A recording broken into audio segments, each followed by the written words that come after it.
सब लोग आ जाओ, सब लोग आ जाए, तुम भी आ जाओ।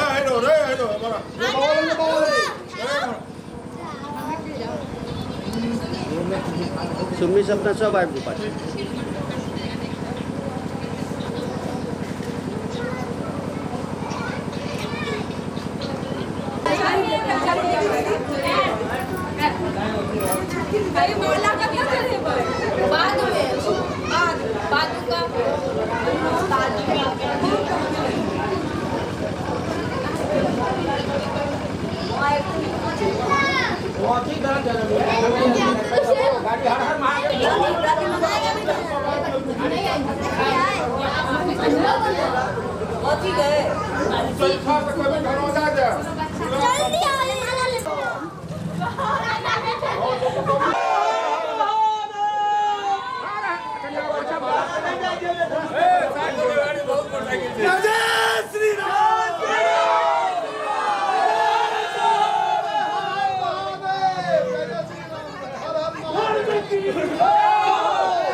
कोई आगे नहीं आएंगे। क्यों आगा नहीं है भाई? बाबू तुम साइड हो।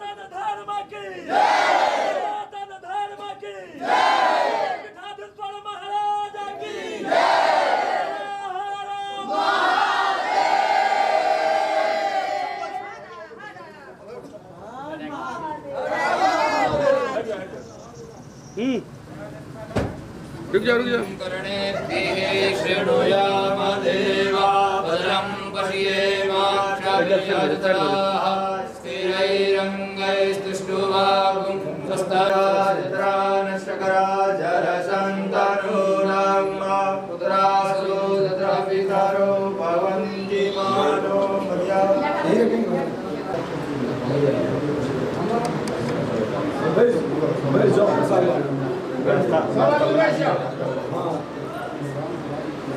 हाँ रास्ता दीजिए सामान सब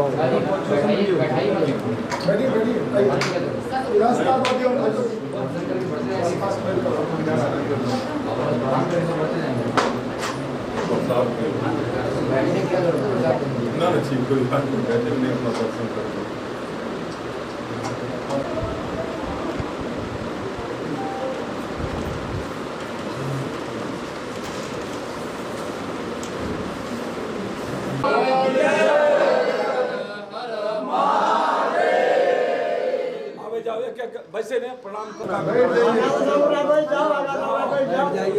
बैठ जाओ वैसे नहीं का प्रणाम करते जाइए, प्रसाद देते जाइए और बाहर निकलते जाइए।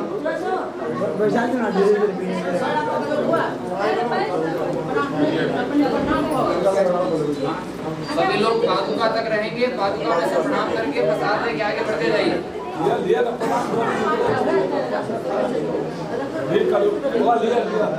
अब जा जाओ हम सवाल में खड़ा क्या छी लेना प्रणाम करो हाँ जी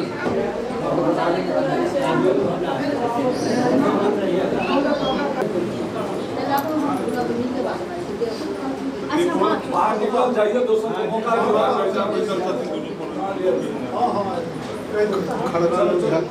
खड़े खड़े प्रणाम करो ना प्रणाम करे जा निकले जा बेचन जी और सब प्रसाद प्रणाम को लेने से खाली करने चलाओ जो प्रसाद ले रहे हैं निकलते जाइए प्रणाम जैसे वाले लोग बाहर चलाओ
अरे प्रसाद वाले ले जाओ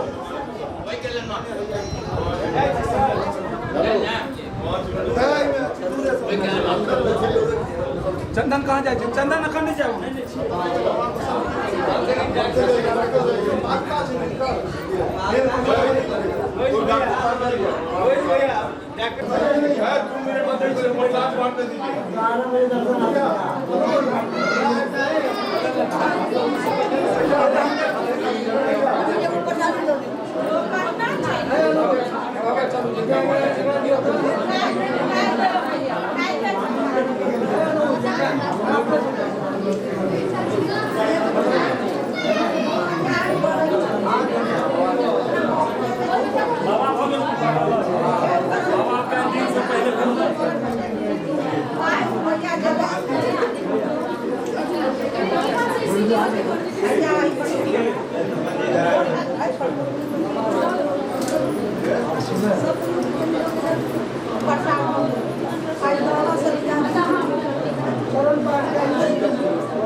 सुंदर सन पावन नगरी में मिथिला धाम में एक मिथिला वंदन हम सबके बीच में रखी और कही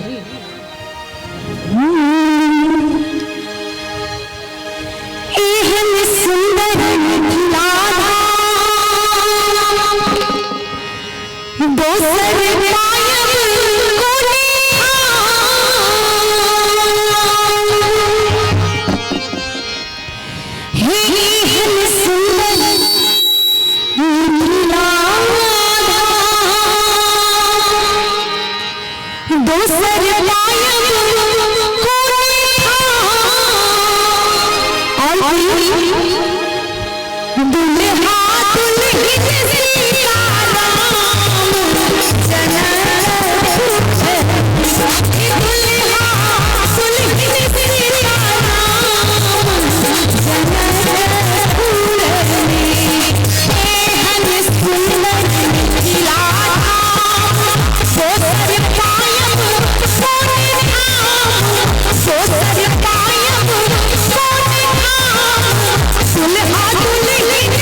गंगा सागर स्नान दर्शन कर हर हर महादेव, हर हर महादेव, हर हर महादेव।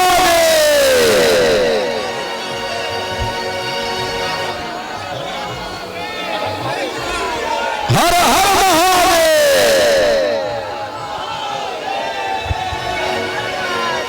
पंचम पंचम पंचम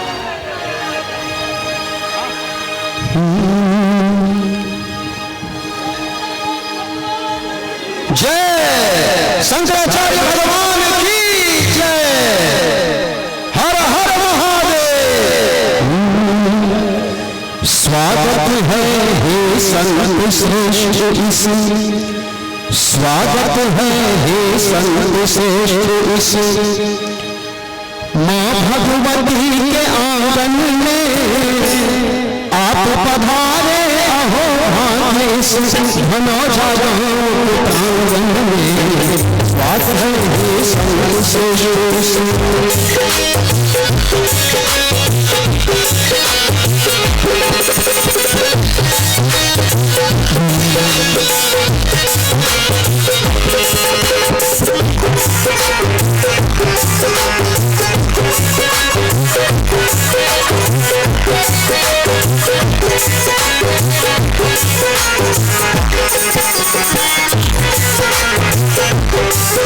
सनातन धर्म की ध्वजा लहराते ज्ञान धर्म में आप महान।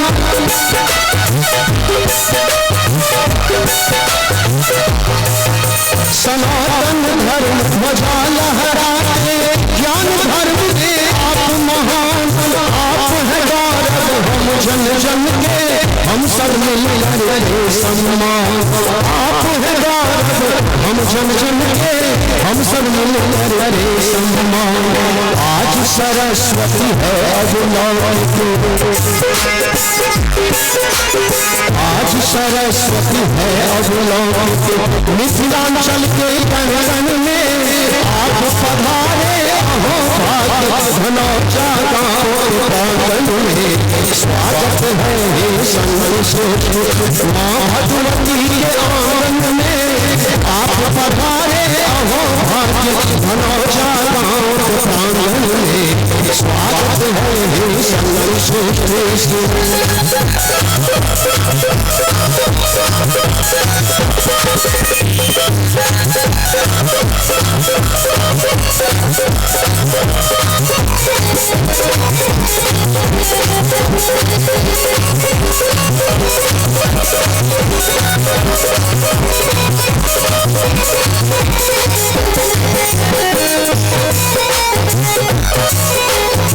माँ सीता के इस धरती पर, माँ सीता के इस धरती पर करते हैं हम सब वंदन।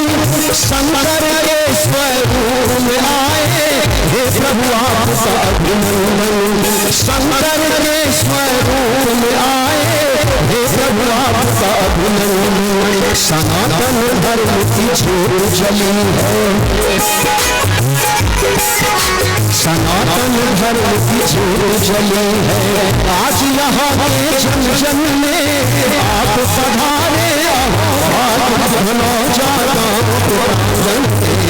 स्वागत है संत श्रेष्ठ भगवती के आंगन में आप पधारे अहो भाग्य धनौजा गाँव प्रांगण में। स्वागत है संत श्रेष्ठ। हर हर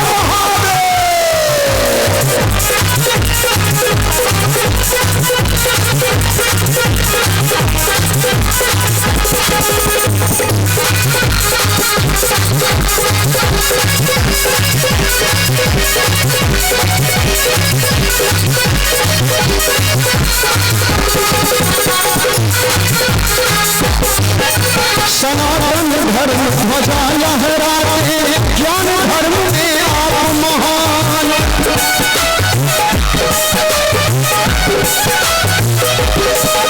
सनातन धर्म की ध्वज लहराते ज्ञान धर्म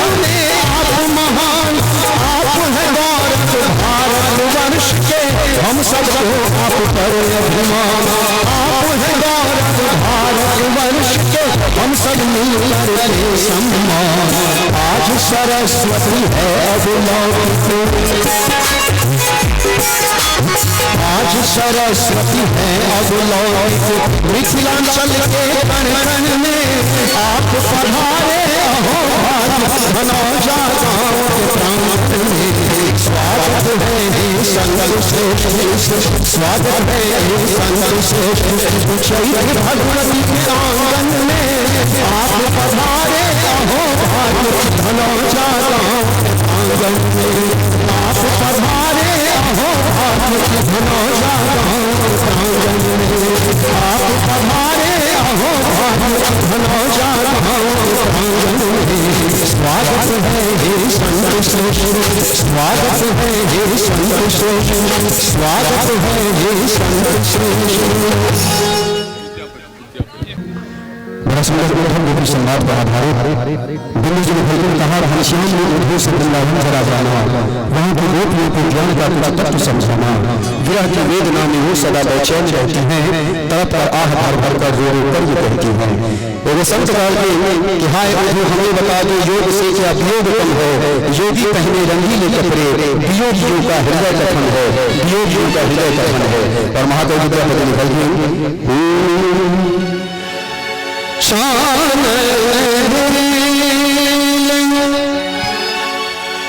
विषम सरले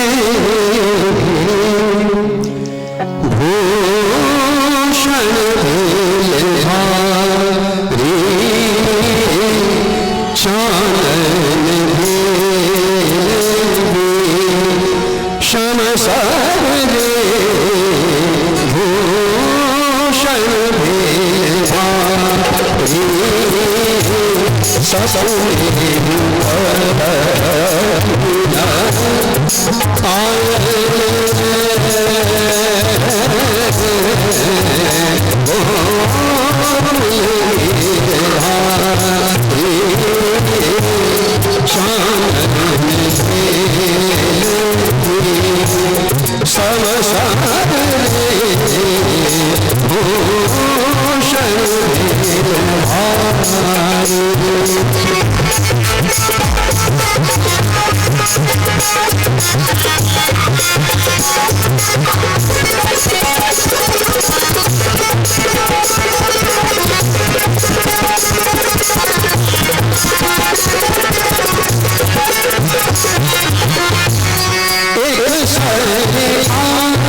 भूषण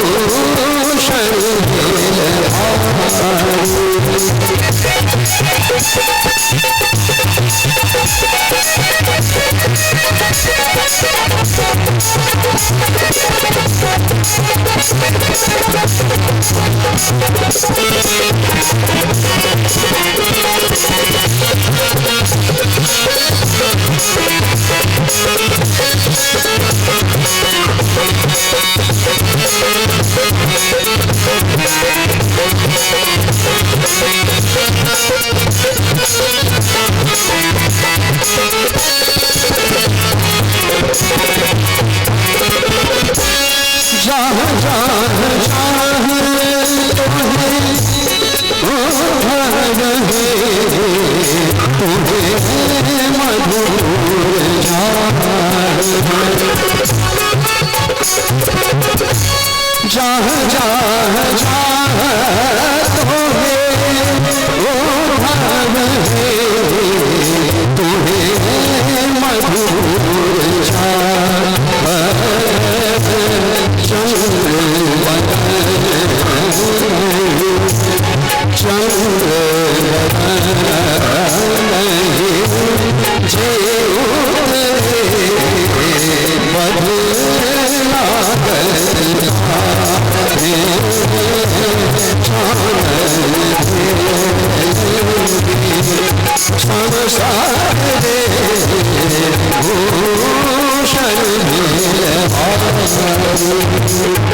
धनौजा ग्राम की ओर से भगवत पाद के श्री चरणों में अभिनंदन पत्र समर्पित करेंगे। यहाँ के महानुभाव एक दो व्यक्ति यहाँ पादुका के सम्मुख आ जाएं शीघ्रता पूर्वक।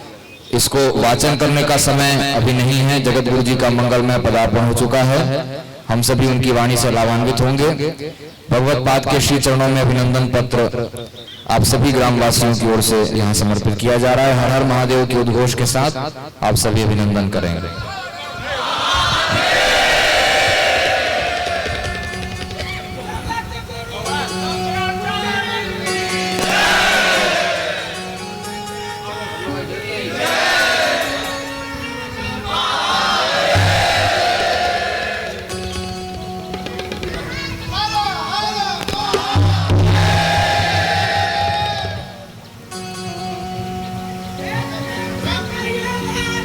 नारायण।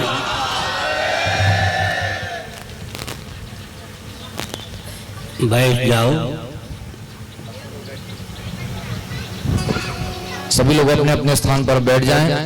धर्म, अध्यात्म और राष्ट्र से संबंधित कोई जिज्ञासा आपके मन में हो, कोई प्रश्न हो, श्रीमद् जगत गुरु भगवान शंकराचार्य महाभाग के श्री चरणों में धर्म, अध्यात्म और राष्ट्र से संबंधित अपनी जिज्ञासा व्यक्त कर सकते हैं।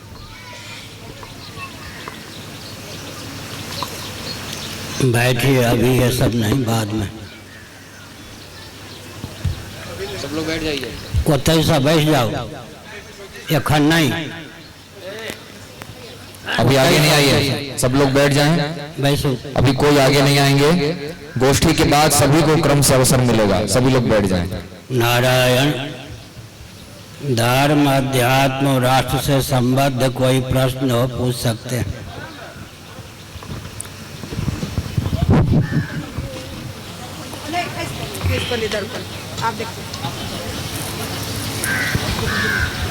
धर्म, अध्यात्म, राष्ट्र से संबद्ध कोई सके छी। सर्वप्रथम भगवत पाद स्वामी जी के चरण स्पर्श हमारा सबके मुँह में कहे कहे बाबा कि जखन सब व्यक्ति आत्मा परमात्मा के स्वरूप है, भगवान के इच्छा से सब चीज हो तो मनुष्य में खूब विचार कत से हो वैसु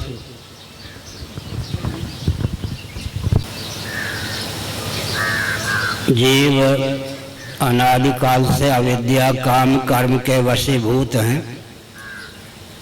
बंधन अनादि होने पर भी शांत है, अनंत नहीं। तत्वतः जीव ही नहीं जगत भी सच्चिदानंद स्वरूप ही सिद्ध है, क्योंकि वेदांत प्रस्थान के अनुसार सच्चिदानंद स्वरूप सर्वेश्वर जगत के निमित्त ही नहीं अपितु उपादान कारण भी हैं, जगत के निर्माता भी हैं और जगत के रूप में उल्लसित होने वाले भी भगवान ही हैं। तदैक्षत सईक्षां चक्रे सो कामयत भवस्याम प्रजायया सर्वं खलिदं ब्रह्म आत्मैवेदं सर्वम अहमेवेदं सर्वम वासुदेव सर्वमिति। इन वचनों के आधार पर यह तथ्य सिद्ध है। ब्रह्मसूत्र में कहा गया प्रकृतिश्च प्रतिज्ञा दृष्टान्तानुप्रोधात्। प्रकृति का अर्थ होता उपादान। वेदांत वेद्य ब्रह्म न केवल निमित्त अपितु उपादान कारण भी है, क्योंकि एक विज्ञान से सर्व विज्ञान की प्रतिज्ञा है। मिट्टी के विज्ञान से घटादि कार्यों का विज्ञान होता है, यह दृष्टांत भी प्रस्तुत है। अतः भगवत तत्व ही सर्व रूपों में उल्लसित है। वस्तु स्थिति होने पर भी जीव अनादि अविद्या काम और कर्म के वशीभूत है। ब्रह्मात्म तत्व के एकत्व विज्ञान के प्रभाव से जब अविद्या और अविद्याकृत काम और तथा कर्म का प्रोदन होता है, तब उसे जीवन मुक्ति और देहत्याग के बाद विदेह मुक्ति सुलभ होती है। यह वेदांत का सिद्धांत है। तत्वतः सबकी ब्रह्म रूपता होने पर भी जीव अनादिकाल से निबद्ध ही सिद्ध है, लेकिन बंधन अविद्या होने के कारण अनंत नहीं। आगे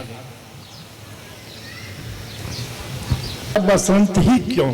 यह केवल भारत देश में है कि पूरा विश्व में है? क्या कहा? ऋतु का राजा बसंत ही क्यों? ठीक है, यह विशेषता है। यद्यपि आजकल भारत विखंडित है, फिर भी जितना शेष है 6 ऋतुएं यहाँ प्राप्त होती हैं।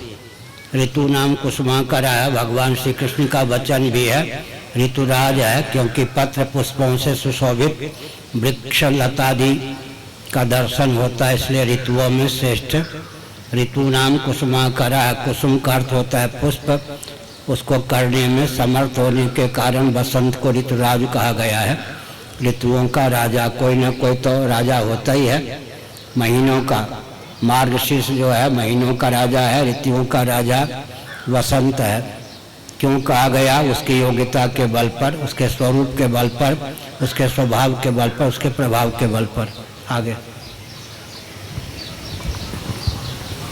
मिथिला के क्षेत्र में बहुत विद्वान पैदा भेलखिन, जेहन दिव्य लोक सब सेहो पैदा भेल, लेकिन मिथिला के क्षेत्र भौतिक रूप से बाढ़ सुखाड़ पर ग्रसित रहलै। एहिके लेल के जिम्मेदार छथिन?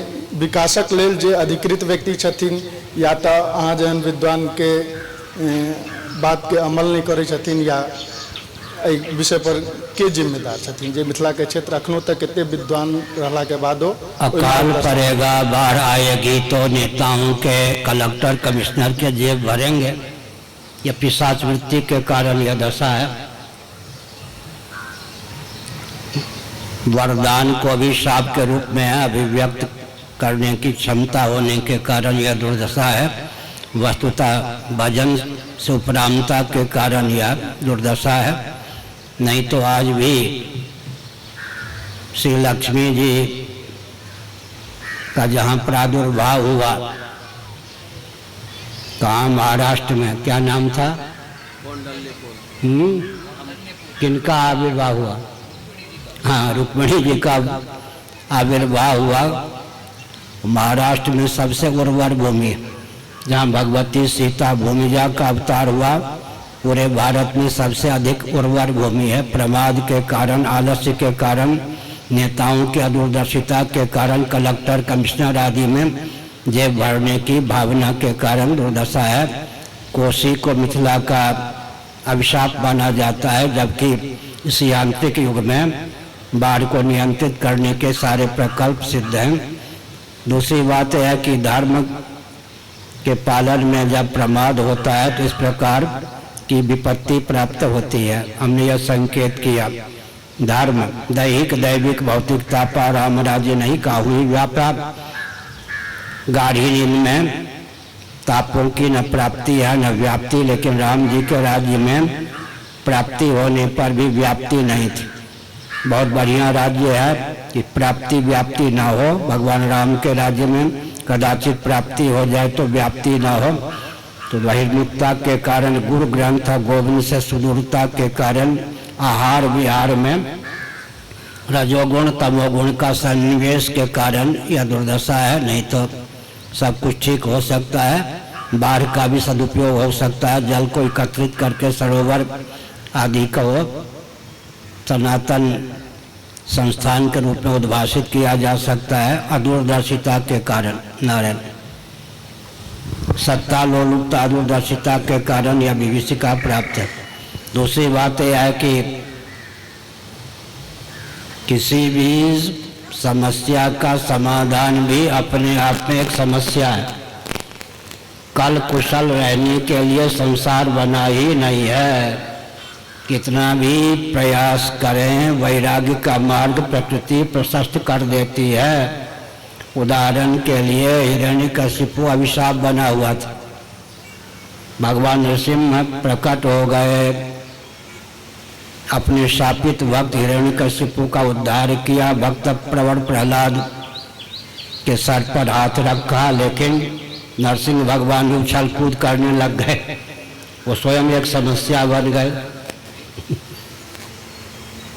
नरसिंह भगवान भी एक समस्या बन गए। उसके बाद भगवान का कौन सा अवतार हुआ? शरभावतार। नरसिंह भगवान का उसने दमन किया, लेकिन शरभ जी भी उछल कूद करने लग गए। वो भी एक समस्या बन गए। कितनी भी दूरदर्शिता का परिचय दें, कुछ समय के बाद समस्या का समाधान भी समस्या का रूप धारण न करे, यह संभव नहीं है। जगत जो बना है कल कुशल रहने के लिए भी सदा जागरूकता के लिए हमने संकेत किया। आगे एक प्रश्न है, प्राण एवं आत्मा ही है या अलग अलग? प्राण से प्राणम जब कहते हैं तब प्राण का प्राण आत्म तत्व है। प्राण जो है अंतःकरण कर्मेंद्रिय ज्ञानेन्द्रिय का उपोद्बलक है। प्राणमय कोश से अतीत मनोमय कोश है, मनोमय कोश से अतीत विज्ञानमय कोश है, विज्ञानमय से अतीत फलात्मक आनंदमय कोश है, उससे भी अतीत स्वप्रकाश आनंद स्वरूप आत्मा है। अन्नमय कोश कहते हैं स्थूल शरीर को, जिसको 60 कौशिक कहा गया है। स्त्री पुरुष दोनों के शरीर में अनुगत 6 धातुओं को लेकर स्थूल शरीर को 60 कौशिक कहा। श्री वाचस्पति मिश्र जी ने मुद्गल पुराण ने उपनिषद ने 60 कौशिक स्थूल शरीर है। सूक्ष्म शरीर के अंतर्गत ही कर्मेंद्रियां हैं, ज्ञानेन्द्रियां हैं, अंतःकरण है।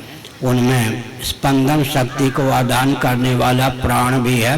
प्राण अपान व्यान उदान समान नाग कुर्म कृकल देवदत्त धनंजय वैरम इत्यादि उसके 14 प्रभेद हैं।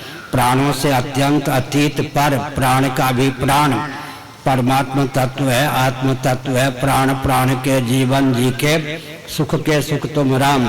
प्राण प्राण के आत्म तत्व जो है प्राणों का भी प्राण है। जीवन जी के का अर्थ होता है मन का भी मन है, बुद्धि की भी बुद्धि है, आत्म तत्व। और अंत में सुख के सुख तुम राम। सुख माने प्रिय मोद प्रमोद आनंदमय कोश, उसमें भी आनंद को अभिव्यक्त करने की क्षमता जो है स्वप्रकाश आनंद के कारण ही है। इसलिए आत्म तत्व प्राण से अतीत है। छांदोग श्रुति में जो भूम विद्या है, भूमा तत्व का वर्णन किया गया है, उसके अनुशीलन करने पर इस तथ्य का ज्ञान हो सकता है। छांदोग श्रुति के अनुसार देवर्षि नारद को प्राण का उपदेश किया सनत कुमार ने। प्राण का महत्व सुन करके देवर्षि नारद ने निश्चय किया इससे बढ़कर कोई तत्व हो ही नहीं सकता है। जिज्ञासा उनकी बंद हो गई। तब धीरे से सनत कुमार ने कहा जिसको आत्म तत्व का वास्तव विज्ञान चाहिए वह प्राण पर ही अटक और लटक न जाए। प्राण से भी कोई उत्कृष्ट तत्व है ही। फिर देवर्षि नारद ने उसकी जिज्ञासा की और क्रमशः भूम तत्व का ब्रह्म तत्व का उन्हें उपदेश किया गया। आगे धर्म का पालन करने वाला को कर्मी कहते हैं, उसी को कर्ता कहते हैं, धर्मी को ही धर्मात्मा कहते हैं, क्षेत्रीय को ही क्षेत्रज्ञ कहते हैं। धर्म क्या है? धर्मा जो धारक हो उसका नाम धर्म है, जो उद्धारक हो उसका नाम धर्म है। धर्म के दो भेद होते हैं, भूत कोटि अर्थात सिद्ध कोटि का धर्म और साध्य कोटि अर्थात भाव्य कोटि का धर्म। पार्थिव प्रपंच को धारण करने वाली पृथ्वी धर्म है, पृथ्वी को धारण करने वाला सन्निकट निर्विशेष जल धर्म है, जल को धारण करने वाला सन्निकट निर्विशेष अग्नि धर्म है, अग्नि को धारण करने वाला सन्निकट निर्विशेष वायु धर्म है, वायु को धारण करने वाला सन्निकट निर्विशेष आकाश धर्म है, आकाश को धारण करने वाला सन्निकट निर्विशेष आत्म तत्व परम धर्म है कठोपनिषद में। और बौद्धागम में आत्मा को धर्म माना गया। यह सिद्ध कोटि के धर्म का स्वरूप है सन्निकट निर्विशेषता की दृष्टि से।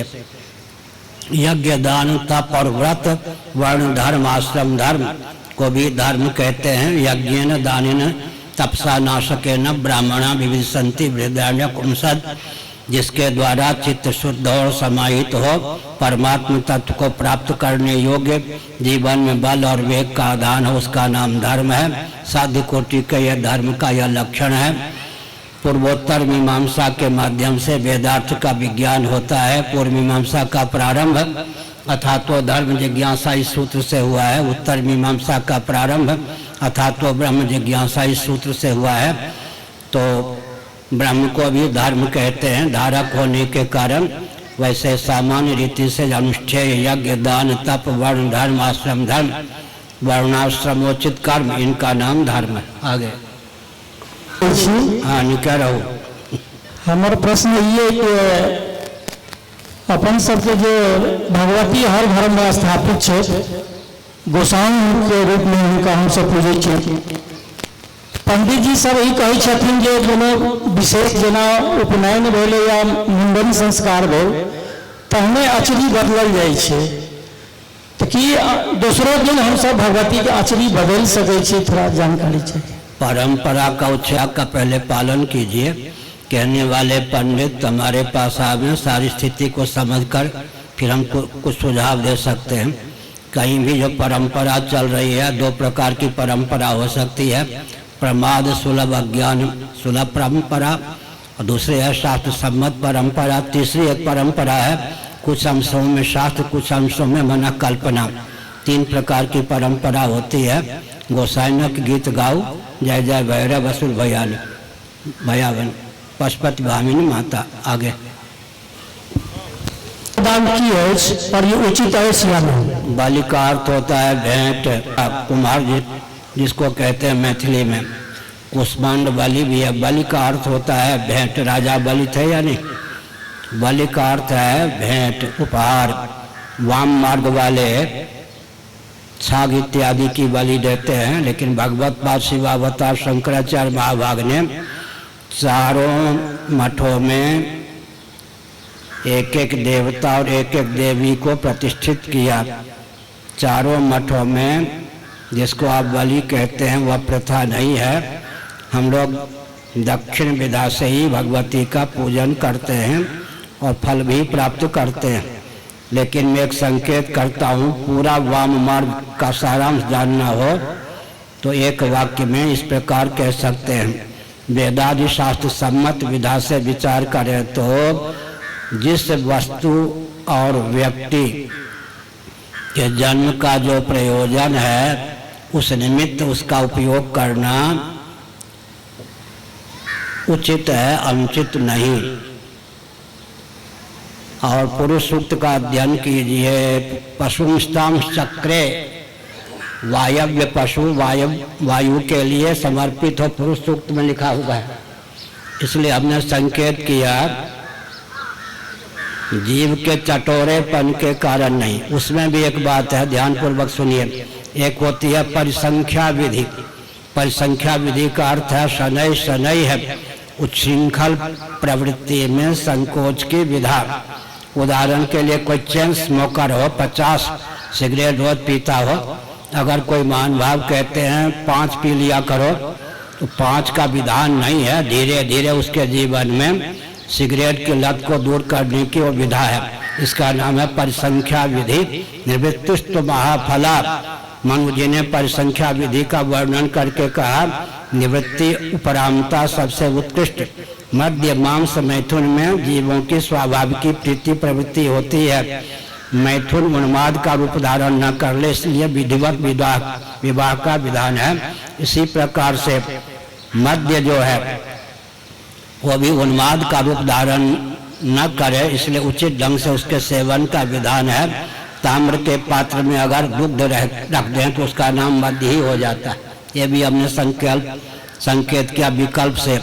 और मांस की दृष्टि से भी समझ लेना चाहिए। अगर निवृत्ति जीवन में है तो मनु जी ने बहुत प्रशंसा की, निवृत्तिस्तु महाफला। एक ही वाक्य में कह देना उचित है। प्रवृत्ति की सार्थकता निवृत्ति में है, निवृत्ति की सार्थकता निवृत्ति में है। प्रवृत्ति के गर्भ से अगर प्रवृत्ति निकलती जाती है तो प्रवृत्ति की सार्थकता नहीं, शास्त्र सम्मत विधा से प्रवृत्ति को अपनाते हैं तो प्रवृत्ति का पर्यवसान निवृत्ति में होता है। निवृत्ति का पर्यवसान निर्वृत्ति अर्थात मुक्ति में है। प्रवृत्ति कोई भी हो उसको निवृत्ति की ओर उन्मुख करें और निवृत्ति को निर्वृत्ति की ओर उन्मुख करें तो ठीक है। लेकिन मांसाहार का पर्यवसान मांसाहार में ही होता रहे, कभी मांस से उपराम होने की भावना ही उदित न हो तो समझना चाहिए जीव में चटोरापन है। उस चटोरेपन को रोकने की आवश्यकता है। चटोरी जीव पर नियंत्रण करना बहुत आवश्यक है। विषया विनिवर्तन्ते निराहारस्य देहिना रसवर्जम रसोप्यस्य परम दृष्ट्वा निवर्तते। श्री रामानुजाचार्य के अनुसार अर्थ होता है रस ग्रहण करने में प्रयुक्त और विनियुक्त रसेंद्रिय, रस त्याग करने में प्रयुक्त और विनियुक्त जन्नेन्द्रिय। 2 इंद्रियों पर विजय प्राप्त करना बहुत कठिन है। अन्य इंद्रियों पर विजय प्राप्त हो जाने पर भी रसनेन्द्रिय जननेन्द्रिय पर विजय प्राप्त करना कठिन है। श्री रामानुजाचार्य के अनुसार यह अर्थ होता है शनै शनै उपरामता का मार्ग प्रशस्त हो। एक घटना है, हमारे गुरु भाई थे नंदलाल शास्त्री, जो पार्लियामेंट में रामराज परिषद के सांसद भी रह चुके थे लोकसभा में। कालांतर में वो सन्यासी हुए, उनका नाम हुआ नंद नंदनानंद सरस्वती। नंद नंदनानंद में 7 नकार नंद नंदनानंद सरस्वती। एक हमारे गुरु भाई थे अमृतसर में, उनके बेटे शराब बहुत पीते थे। हमारे गुरु भाई ने कहा महाराज आप घर में पधारे हैं, मेरा बेटा शराब बहुत पीता है, जरा समझाइए। नंद नंदनानंद जी कौन थे मालूम है? IAS भी थे, LLB भी थे, MA भी थे, शास्त्री भी थे। इतने बड़े विद्वान थे। आजकल जिसको मुल्तान कहते हैं उनका जन्म हुआ था। बहुत ऊंचे कश्मीरी ब्राह्मण थे। उन्होंने सारी वकालत लगा दी। उस अमृतसर में हमारे गुरु भाई के जो बेटे थे उनसे प्रतिज्ञा करवा ली कि शराब नहीं पीऊंगा। प्रतिज्ञा तो उसने कर ली। रात में जब शराब पीने की भावना का उदय हुआ, उसने सोचा सन्यासी को वचन दिया है, अब मैं वचन तोड़ूं तो उचित नहीं। अंत में विष खा के बढ़ गया। हर व्यक्ति में क्षमता नहीं होती कि एकाएक पुरानी लत को, गंदी आदत को झटके से छोड़ दे। किसी किसी में होती है। इसलिए परिसंख्या विधि है, शनै शनै उपरामता की ओर अग्रसर हो। आगे पहले गुरुदेव के श्री चरणों में सादर प्रणाम। जय माँ भजभटी उच्चैठ वासिनी के बसायल डीह पर अपने के चरण पर ले धन्य भऽ गेल धनौजा ग्रामवासी। अहाँ के पवित्र चरण पड़ला से भूमि के आई सौभाग्य है जे ये हमसब सौभाग्य हो गया। एहि जन्मभूमि पर पैदा भेल छी। आइ हम लेखन सेहो करै छी, तऽ इच्छा है जे अपने के जे छै से एकटा पुस्तक भेंट करी। बाद में करब, प्रश्न है तो करू, नहीं तो बैसू चुपचाप। जे सवाल है जे जीवन में मनुष्य के सबसे सार्थक उद्देश्य की छै, ओकरा केना जीवक छै? जीविका जीवन के लिए है, जीवन जीविका के लिए नहीं है। जीवन है जीवन धन जगदीश्वर की प्राप्ति के लिए। जन्म और मृत्यु के अनादि अजस्र परंपरा का आत्यंतिक उच्छेद आत्मा के वास्तव स्वरूप के बोध से होता है। इसीलिए मानव जीवन सुलभ हुआ है। जीविका जीवन के लिए है, जीवन जीविका के लिए नहीं है। जीवन है जीवन धन जगदीश्वर की अभिव्यक्ति या प्राप्ति के लिए। जगदीश्वर की अभिव्यक्ति से जन्म और मृत्यु की अनादि परंपरा का आत्यंतिक उच्छेद होता है। आगे जो पांडव के पक्ष में श्री कृष्ण रहती तो द्वित क्रीड़ा में दुर्दशा तो किया गया। युद्ध क्रीड़ा में सामने गाजर मूली की तरह प्रभाषक क्षेत्र में अपने बेटे पोते सबको कटवा दिया। भगवान भाई भतीजे वाले नहीं होते हैं। द्यूत और युद्ध, ध्यानपूर्वक सुनिए, क्षत्रियों के लिए, आप नकल मत कीजिएगा आजकल, क्षत्रियों के लिए अगर कोई द्यूत जुआ की दृष्टि से ललकार दे और युद्ध के लिए ललकार दे तो क्षत्रिय ताल ठोक करके द्यूत के लिए जुआ के लिए और युद्ध के लिए तैयार हो जाए, क्योंकि द्यूत के माध्यम से हारने पर धन की ऐसना इच्छा का अंत हो जाता है और युद्ध में प्राणों की बलि दी जाती है। इसलिए धन मान प्राण परिजन को हथेली पर लेकर ही कोई द्यूत और युद्ध में प्रवृत्त होता है। छात्र धर्म के अंतर्गत द्यूत है, लेकिन द्यूत का व्यसन होने पर क्षत्रियों का उत्कर्ष नहीं होता। व्यसन पर्यवसायी द्यूत ना हो। क्षत्रियों के लिए धन और जीवन हर समय न्योछावर करने के लिए द्यूत युद्ध विहित है। इस दृष्टि से हमने संकेत किया जुआ। भगवान ठीक है, भगवान सहायक हैं, सब कुछ है, लेकिन भगवान कर्म फल दाता भी हैं। ऋषियों के साथ अनर्गल व्यवहार किया, ऋषियों ने शाप दे दिया। भगवान ने वंश की रक्षा एक व्यक्ति के माध्यम से तो की, लेकिन ऋषियों के शाप पर पानी नहीं फेरा। भगवान भाई भतीजे वाले नहीं होते हैं। अपना हो पराया हो, जो कोई व्यक्ति स्खलन का मार्ग प्रशस्त करेगा, भगवान उसको फल देने के लिए बाध्य करेंगे। लेकिन भीष्म जी को विद्ध भी करवा दिया।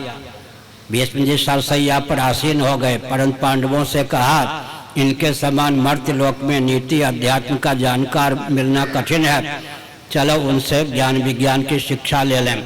तो भगवान का काम होता है दुर्गुण है उसको दंडित करें, दुर्गुण वाले को, और जो सद्गुण संपन्न है उनके गुणों को अभिव्यक्त भी करें। कभी कभी सपने ही न राम ही अहेरी, ये सब अपवाद स्थल है। आगे कठोर है, दृढ़तापूर्वक उसका पालन होता है। युद्ध का व्यसन युधिष्ठिर जी में था, उतने अंश में निंदा की गई है, लेकिन युद्ध और युद्ध से पलायन क्षत्रियों का धर्म नहीं है। सबसे पहले बाबा को प्रणाम। मेरा प्रश्न ये है कि गायत्री मंत्र जाप कितना उपयोगी सिद्ध हो सकता है? अधिकृत व्यक्ति विधिवत जप करे तो, नहीं तो गायत्री मंत्र का अनुवाद तुलसीदास जी ने किया है, कोई भी कर सकता है। जनक मिथिलांचल है ना, गायत्री मंत्र का अनुवाद तुलसीदास जी ने कितना बढ़िया किया। इसमें सब अधिकृत हैं। जनक सुता जग जननी जानकी, अतिशय प्रिय करुणा निधान की, ताके जुगपद कमल मनाऊं, जास कृपा निर्मल मत पाऊं। गायत्री मंत्र का अनुवाद है। वैसे ब्राह्मण कुल में, क्षत्रिय कुल में, वैश्य कुल में जिनका जन्म हुआ है, विधिवत समय पर यज्ञोपवीत हुआ है, संध्या तर्पण के बाद वो गायत्री मंत्र के जप में अधिकृत हैं। अगर परंपरा टूट गई है, स्खलित हो गई है, तो गायत्री मंत्र का जो तुलसीदास जी ने अनुवाद किया, उस अनुवाद को कोई भी पढ़ सकते हैं। ट्रेन आदि में भी उसको पढ़ सकते हैं, उसका जप कर सकते हैं। भगवती सीता की ही वंदना है और निर्मल मति की प्रार्थना है। जनक सुता जग जननी जानकी, अतिशय प्रिय करुणा निधान की, ताके जुगपद कमल मनाऊं, जास कृपा निर्मल मत पाऊं। गायत्री मंत्र का अनुवाद है। आगे बाबा को प्रणाम। बाबा, आजकल की जो हम लोग की युवा पीढ़ियां हैं वो अपने धर्म की अभिवृद्धि करने में कहीं ना कहीं कमी कर रही है और वेस्टर्न कल्चर के तरफ हम लोग का झुकाव ज्यादा जा रहा है, तो यह कमी कहाँ से उत्पन्न हो रही है, इसके बारे में थोड़ा कुछ बताइए। अभी तो युवक है, आपने तो एक बैठिए, कोई युवक या युवती हो के माँ के गर्भ से जन्म नहीं लेता है, समझ गए ना। माता पिता अगर जागरूक हो तो आरंभ से पलने पर ही गोद में ही ऐसी शिक्षा दें कि युवावस्था में कोई भी दिशाहीन ना हो। माता पिता के प्रमाद के कारण, कुसंगति के कारण दिशाहीनता होती है। बच्चे तो बच्चे होते हैं, पलने पर ही उनको लोरी गा के मदरसा ने जीवन मुक्त कर दिया। शुद्धोसी बुद्धोसी निरंजनोसी संसार माया परिवर्जितोसी।